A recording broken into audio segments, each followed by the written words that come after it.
Hello, I'm Johanna Laurie, and I usually say welcome to Tip of the Iceberg. But for this month, Jim Smart and I are doing 2 interviews with people who are going to be running for office this September in the primary, the Democratic primary. And Jim has already interviewed Paul Krautman, who is going to be running against Jeanne Shaheen. And today I have with me Joe Mirzoeff. Mirzoeff. Mirzoeff? Mirzoeff. Okay, yes. Mirzoeff, who is going to be running against Ann Kuster for the seat of representative. And I wanted to tell you, so welcome, Joe. I'm so glad to have you here today. And I want to tell you a little bit about Joe. Joe is retired. He's 69 years old. He has been in Keene, lived in Keene for 7 years. And he has an undergraduate degree from MIT in mathematics. And he has an MBA in finance from Columbia. And he told me that his life has been applied, his working life has been involved with math as it applies to finance, as an actuary, as an options trader, and as a stock trader. He also put in an interesting tidbit. He said, I've also been a professional gambler. And I'm going to ask him later if that applies somehow to this run for office. Yeah. But I think my first question to Joe really is, why in this contentious year have you decided to come out of a happy retirement to do such a thing as run for political office? Can you tell us a little bit what your motive is for this? Well, I've been very disappointed with the Democratic National Committee. Well, actually, I'm fine. I'm fine with the city government. I like my city government. I love my state government. I think this is the best managed state in the union. But the national government, in my opinion, is crazy. And Republicans do their thing, which is like corporate, but Democrats are supposed to represent the people. And I think they stand in the way of us getting a good government. In 2016, they cheated Bernie Sanders, the DNC. So we got Hillary, who lost to Trump.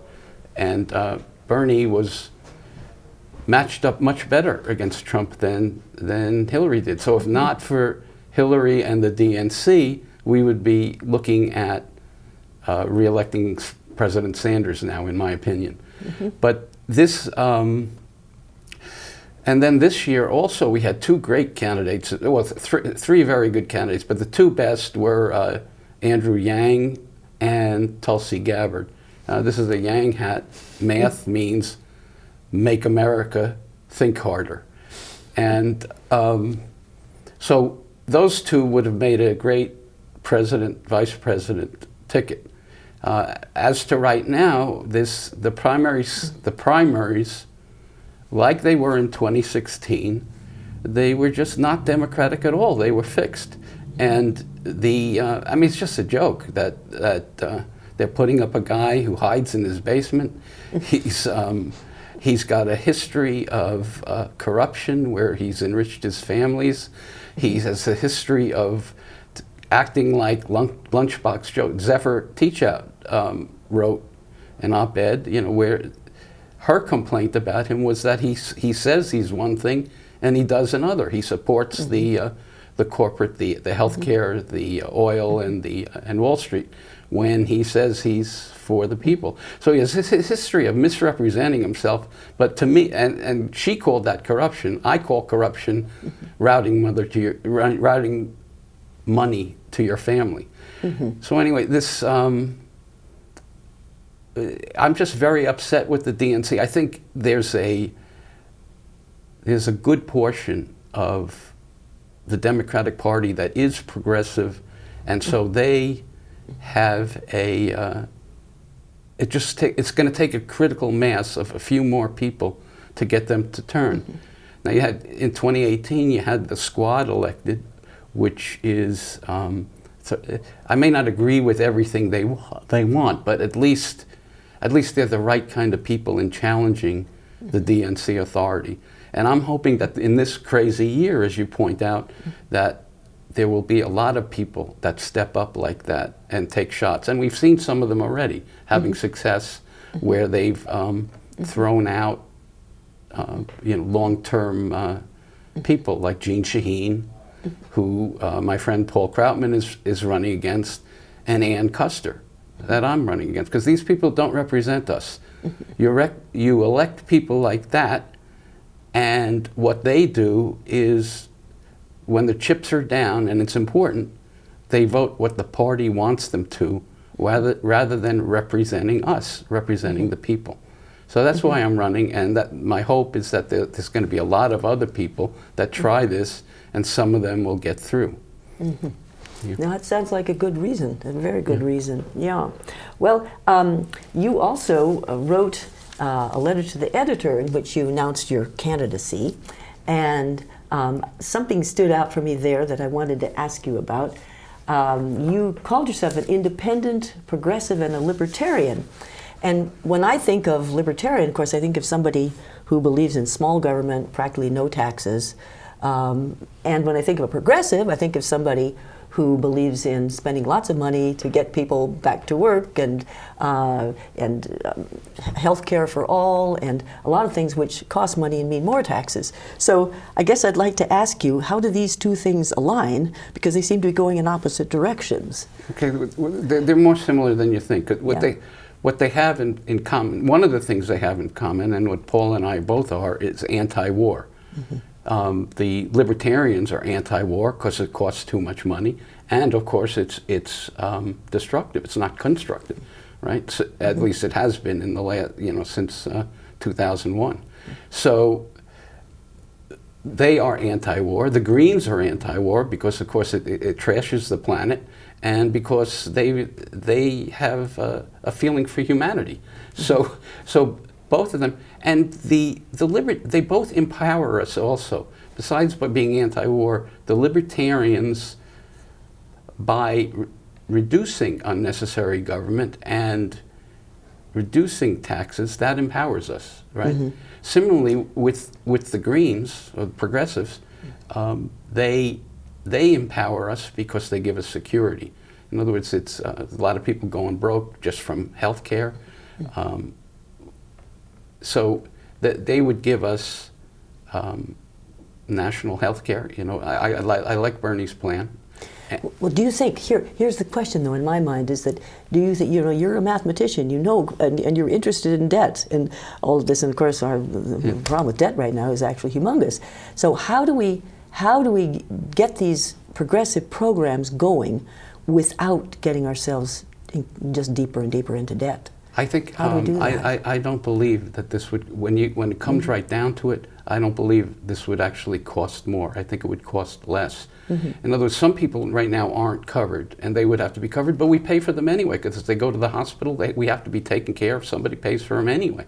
But and at a very expensive rate, what gets billed to the government. But corporations, they cover their employees, and that costs a lot of money. And people who have to buy health care on their own, that costs a lot of money. And they're very high prices. And if you get rid, and there are so many people that are profiteering on this thing, and Medicare's administrative costs are much lower. So my belief is that when you get the profiteering out of it, and when you get the capitalism is a good thing, but capitalism and healthcare don't mix. And the best example I have of that is you can look up CNBC, Goldman Sachs, biotech profitable. You could Google that on you just Google it, and you'll find an article where the Goldman Sachs representative is saying, I don't know about these biotech firms. I don't know if they've got a good corporate model, because when you make cures, you get only a one-time payment. Better to make treatments so that you have them taking pills all their life. And that's a capitalist way of thinking that doesn't serve us. In other words, we would rather have cures. But the investment guy says, well, that's not the profitable way. If you want your company to be successful, that's not the way to go. This guy, this capitalist even said, if you have cures you don't even have carriers anymore. Mm-hmm. So, I mean, this is what this article says. It's on the internet. It was CNBC, Goldman Sachs, biotech profitability. That you could put that in and you'll find it. And that's why they don't mix, because they put profit in front of people, and it shows up in many, many different ways. And this is just one of the extreme examples of it. You know, I'm just thinking as you're talking about, maybe other people have seen the paper over the weekend. In the Keene Sentinel, there were two really good articles, really honest articles, having to do with healthcare and profitability, the very things you're talking about. Right. One guy had worked for an insurance company, and now he's working for a company which is promoting health outcomes. And he said flat out, he said, I was telling lies my entire corporate life about Canada, about how terrible the health system was there, and how we couldn't go for a single payer because look what happened to them. He said it was all untrue. He said it was all untrue, and he laid it out, you know, fact by fact, that the Canadian system actually works quite well. That you know, that they and then that the other article was about our medical establishment here. And we can see what's happening with the COVID-19 is that hospitals are running out of money because they can no longer have these elective surgeries, for instance, which bring in tons and tons of money. And so they're losing money by the day, and it's because that's a corporate model. So that we actually have to get these corporate models out of the hospitals and out of our health care. And this was another person who was just very honest about the fact that our health model's been going in absolutely the wrong direction. So this is one of the prime examples, and I think actually the whole COVID thing ties into this, because what seems like they're pushing us toward is universal vaccination, and in a way expensive, and not only that, but repetitive, as the fellow you're mentioning said. You can't just do it once and make money. So they're sort of working us to a point where we'll have to take a whole regimen of vaccinations every year in order to supposedly cure us from this COVID. Not only that's a really bad idea to begin with, and it sounds like from the vaccines that they're trying, even in tests right now, are not going to be the great thing that they say they're going to be, but it's driven by a corporate model. It's driven by the idea that healthcare can somehow make lots and lots of money. And of course, for the pharmaceutical companies, it has. And that's why they continue to push it. And there's no liability also. And yes, the other thing is there's absolutely no liability. Because it's considered a public health measure. Yeah, and so, but how does this serve the public health? That's the question. And this country also is, we have the highest medical costs per capita in the first world, and we don't have as good results. Our outcomes are much slower than a lot of poorer countries. We're one of the few countries in the world. We had 3 years in a row where our life expectancy actually went down. Yeah. Right. And we have all sorts of chronic disease, which some people blame on childhood vaccine. I don't know that it's true, but the amount of chronic disease means that our health care system is not serving us. And I think this is all the same thing. It's about the effort to make profit and using your customers as profit sources instead of just trying to make them healthy. Yes. Yeah. So you also said in this article that you felt that the leadership of both parties, you've talked about this some, was corrupt and they're being driven by power and money. So what, if you could envision what you'd like to see, would you like to see a third party? How do you feel this whole party system can be either changed or broken up or whatever to make it work better for people? They need competition, and we have in New Hampshire, we have the ability to do this very easily. Right now there's a 4% hurdle where a third or fourth party, and the Libertarians have made this once, they can get on the ballot if either the senator or governor if they have 4% of the vote for one of those, either the senator or the governor in a year, they stay on for I don't know how long. It wasn't long because the Libertarians were on and now they're off. If we change that 4% to 1%, it would allow both the Libertarians and the Greens to be on our ballot in New Hampshire, and we should do that for the sake of the country at large. Now, obviously, the Central Democrat and Central Republicans, they don't want any competition at all. They freeze the other parties out of the debates, and the United States as a whole isn't served. But we have a large legislature, and we need them to be patriotic enough to see that this is not a good system for the American people. And again, the Republicans and the Democrats, they're both war parties. The Greens and the Libertarians, they're both anti-war parties. So we don't get a choice. What do you want, war or war? You know? Yeah. So this needs to be changed, and it needs to be changed at the state level because the state's rules are what the ballot laws are, and we should do that, set an example for the country, so that the rest of the country does it. I know when I was in New York, there were lots of parties on the ballot. You know, I mean, are there still? Are there? I don't know. I don't know. Yeah. But when I was with, there could be 10 parties, and you can a candidate, let's say a liberal candidate, could be both on the Workers' Party and the Democratic Party, and they add the two together. So, but that, you know, that I don't know what the rules are in New York. I wasn't paying that much attention to that then.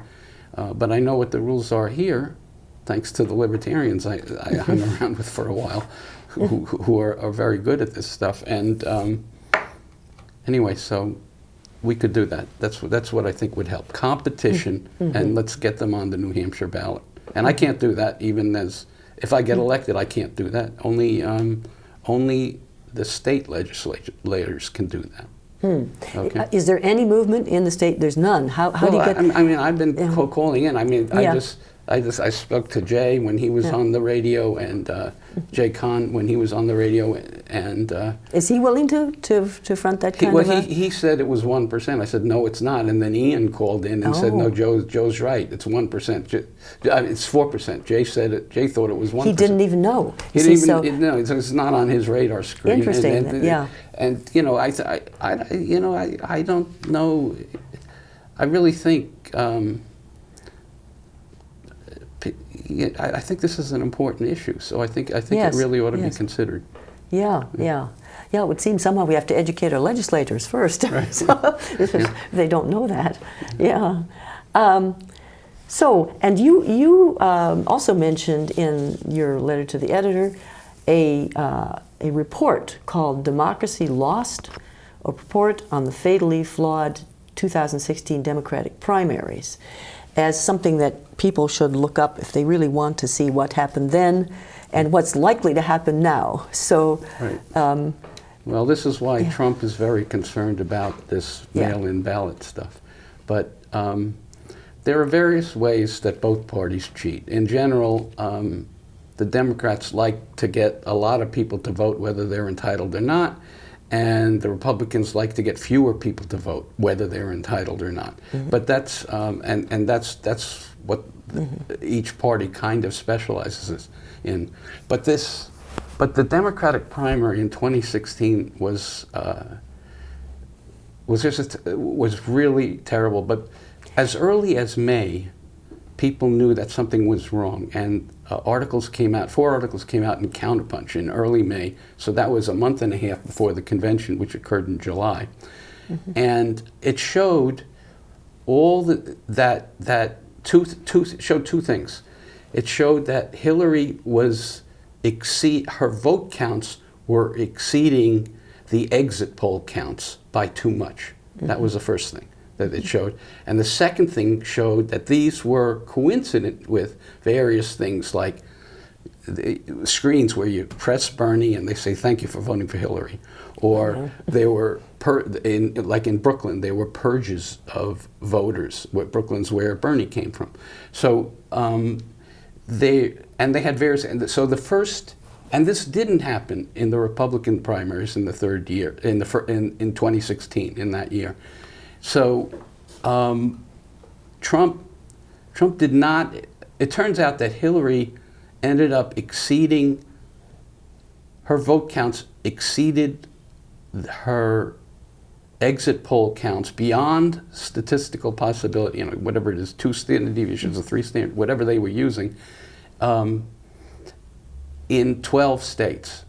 Okay, so, and they showed, and the executive summary of that report in about 10 pages tells you how the various ways that this cheating occurred. Now, this year, the primary process was just bizarre. It started out with Iowa, which wasn't a primary, but they had their caucuses, and the entries, they would enter vote caucus counts into an app that the DNC had provided, and it would send upstream. It would send different numbers upstream, which depended on who the DNC wanted. So that who I call Buttigieg, who I call Pete the Cheat, I made a sign at one point, and I took, when he was in town, "Defeat Pete the Cheat." It was like they wanted him, I guess. They wanted him. Yes, they did want him, and I've asked because it was clear they were starting on the early things, and their polls were bogus also. I got a poll question, and what they did was they said, they gave you 2 questions. They say, do you like this candidate, and will you vote for this candidate, and will he beat Trump? Will he be able to beat Trump? And first they gave me Biden, and I said no. And then they gave me Harris, and I said no. Then they gave me Buttigieg, and I said no. And then they gave me Warren, and I said maybe I'll vote for her, I'm not sure, and maybe she can beat Trump. And then they gave me Bernie. Those were the 5 that they pushed on me. So and I said maybe. So then he says, well, who do you like? And I said, well, I like Tulsi Gabbard. And he says, and who's your second choice? I say, Andrew Yang. And he, so that was the poll. And then this came out, these polls came out, and they then made policy off these polls. In other words, they said, they put the ones that were doing best in the middle, and then there was whether you could actually be in the debates according to what the polling is. But it's from the very beginning this year, they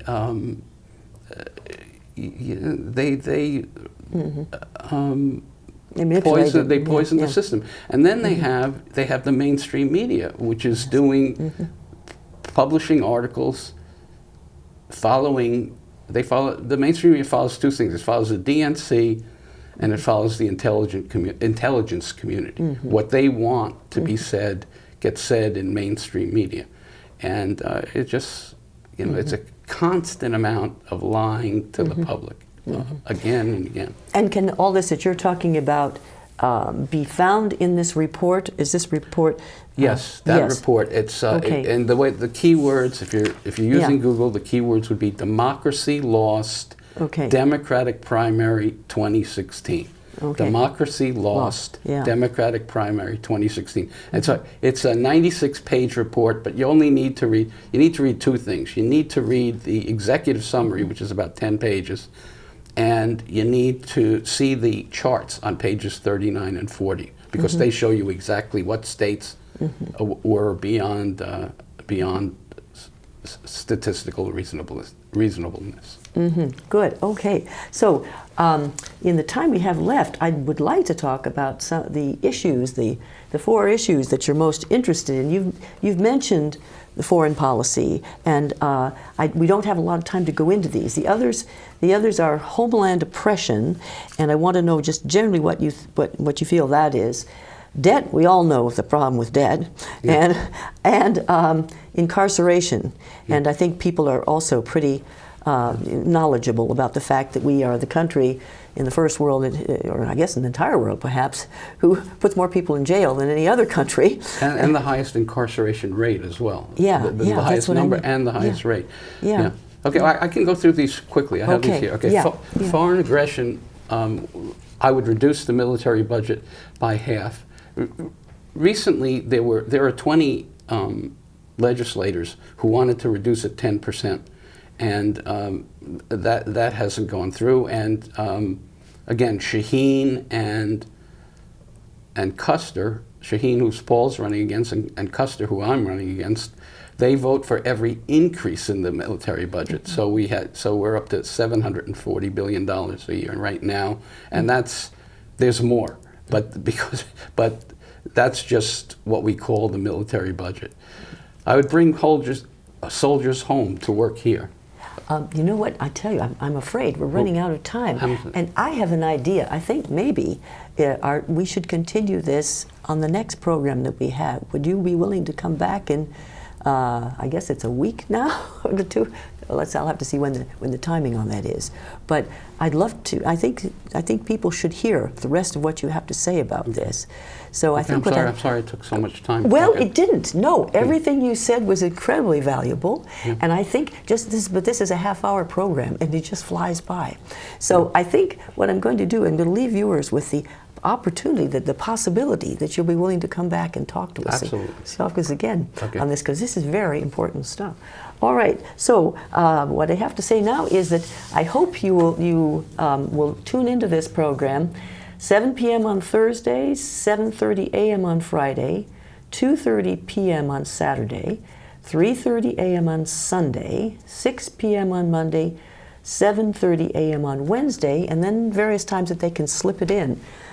So I'm so glad that I've had the opportunity to talk to Joe today, and I look forward to him coming back as soon as he possibly can to finish off his message, which I think is a very important message. Let me just say, the lock her up sign is for Hillary, not Ann Kuster. I don't want but it's still Hillary. She's done. We didn't get into that. Maybe we'll get into that next time. Okay. Okay. Yeah. Thanks so much, Joe, for being with me today. And thank you for doing this for me. Yes. Okay.